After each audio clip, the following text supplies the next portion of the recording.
नमस्कार। आरंभ करने जाऊँ आज ओडिया कार्यक्रम नारी।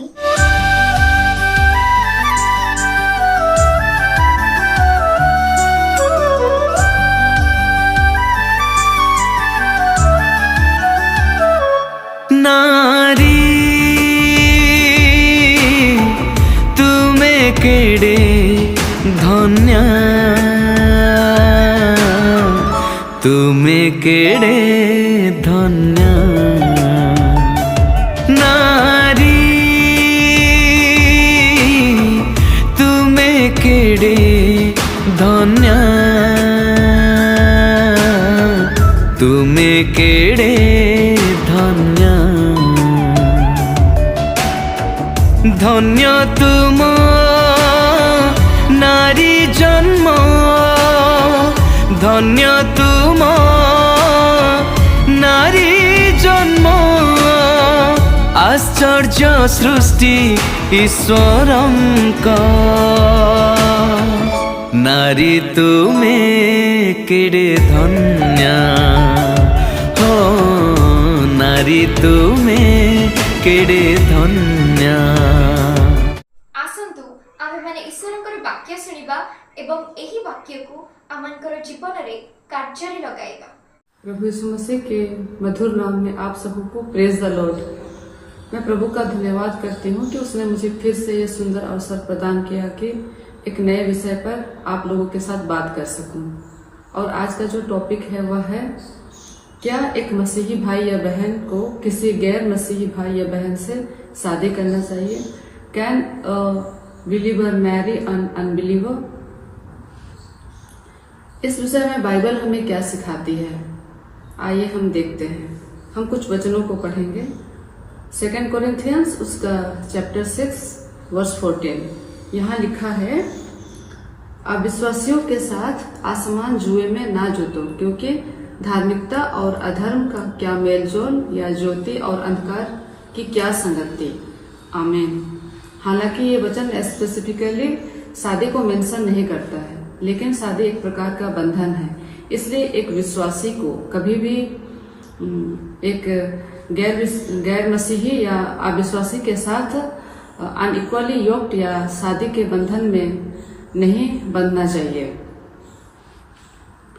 फॉर एग्जाम्पल, अगर दो इनकॉम्पेटिबल एनिमल्स या बेमेल जानवर एक जुए को शेयर कर रहे हैं, तो वे कॉन्स्टेंटली एक दूसरे के विरुद्ध में या अगेंस्ट में कार्य करेंगे।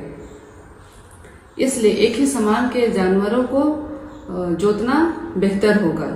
आई होप आप मेरी बात को समझ रहे हैं। इस एग्जाम्पल को हम आत्मिक तौर पर भी अप्लाई कर सकते हैं। दो व्यक्ति जो किसी भी प्रकार से एक साथ रहते हों, उनका स्वभाव एक होना चाहिए और उनके जो स्पिरिचुअल गोल्स हैं वे भी सिमिलर होना चाहिए, अन्यथा उन्हें दिक्कतों का सामना करना पड़ सकता है। आइए हम और एक वचन को पढ़ लेते हैं। 1 कोरिन्थियों उसका चैप्टर 15 वर्स 33। 1 कोरिन्थियंस उसका चैप्टर 15 वर्स 33। यहाँ पर लिखा है, बुरी संगति अच्छे चरित्र को बिगाड़ देती है। हम सभी गैर मसीहियों को बैड कंपनी या बुरी संगति नहीं कह सकते, और ये डायरेक्टली ये नेगेटिव इन्फ्लुएंस नहीं डालते, लेकिन एक जो बेसिक स्पिरिचुअल प्रिंसिपल या आत्मिक सिद्धांत है वह सदैव कार्य करता है कि ज्योति और अंधकार वे एक साथ नहीं रह सकते। बिब्लिकली एक अनबिलीवर को अंधकार या डार्कनेस कहा गया है, जबकि एक बिलीवर को ज्योति, परमेश्वर में ज्योति कहा गया है। हम एफिसियंस चैप्टर 5 वर्स 8 में पढ़ते हैं कि हमें ज्योति की संतान होने के लिए बुलाया गया है। तो पुराने नियम की व्यवस्था में भी हम क्या देखते हैं कि इस्राएलियों को अन्य जातियों से विवाह करने के लिए परमेश्वर ने सख्त मना किया था। इसे हम देखते हैं डिट्रोनॉमी चैप्टर 7 उसका वर्स 3 से लेके 4 तक। व्यवस्था विवरण की पुस्तक उसका चैप्टर 7 वर्स 3 से लेकर 4 तक। वहां पर इस प्रकार लिखा हुआ है, और उनसे ब्याह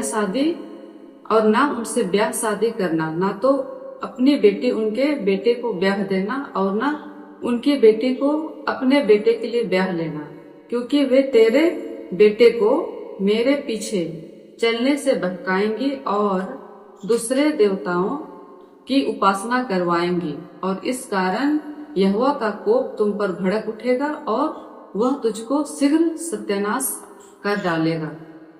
प्रेज द लॉर्ड, आमीन।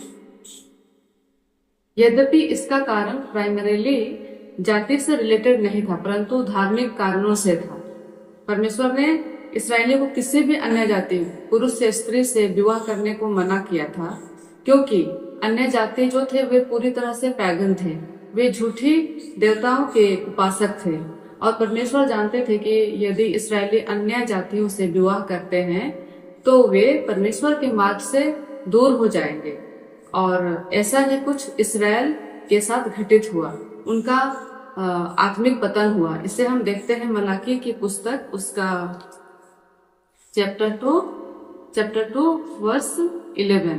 यहाँ पर इस प्रकार लिखा हुआ है, यहोवा ने विश्वासघात किया है और इस्राएल में और यरूशलेम में घृणित काम किया गया है, क्योंकि यहूदा ने वीराने देवता की कन्या से विवाह करके यहोवा के पवित्र स्थान को, जो उसका प्रिय है, अपवित्र किया है। पुराने नियम से और कुछ घटनाओं को मैं मेंशन करना चाहूंगी। प्यार का अंधापन या भूत जब किसी पर सवार होता है तो वह व्यक्ति अपने उद्देश्य को भूल जाता है और अन्य बातों को प्रायोरिटी देने लगता है,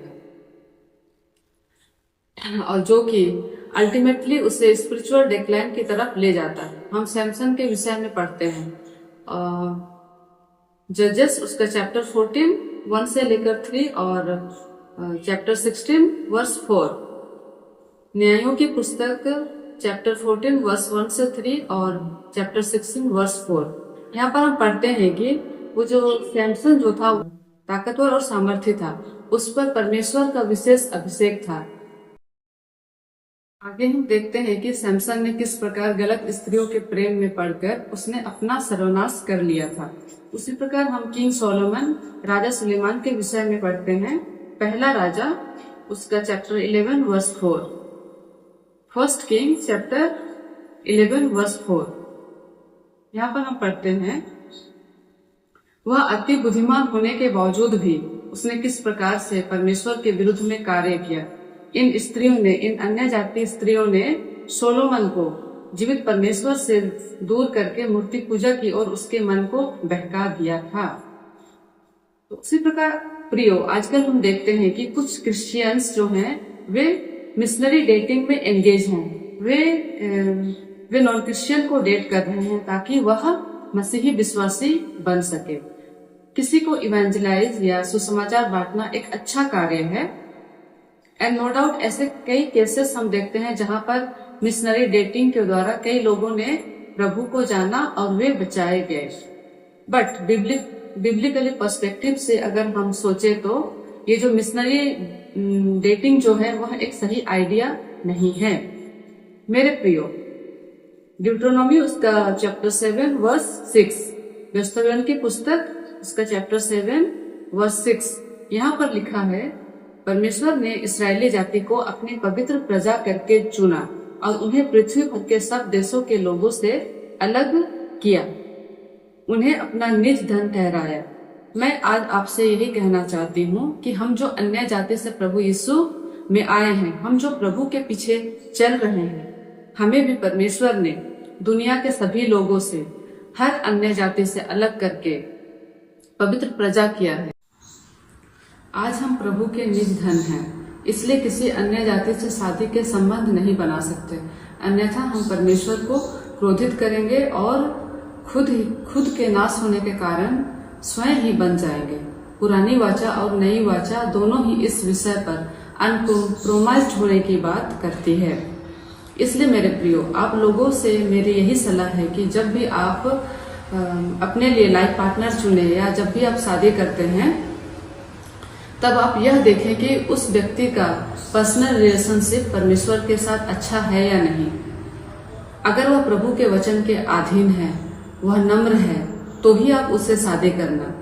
ताकि शादी होने के बाद आपको दुखी या निराश होना ना पड़े। परमेश्वर इन वचनों के द्वारा आपको समझ और ज्ञान दे। God bless you all. Shalom. आज प्रोग्राम टी एठारे रखुछु। ईश्वर को इच्छा हेले नेक्स्ट एपिसोड रे देखा हबो। शालोम, बाय बाय।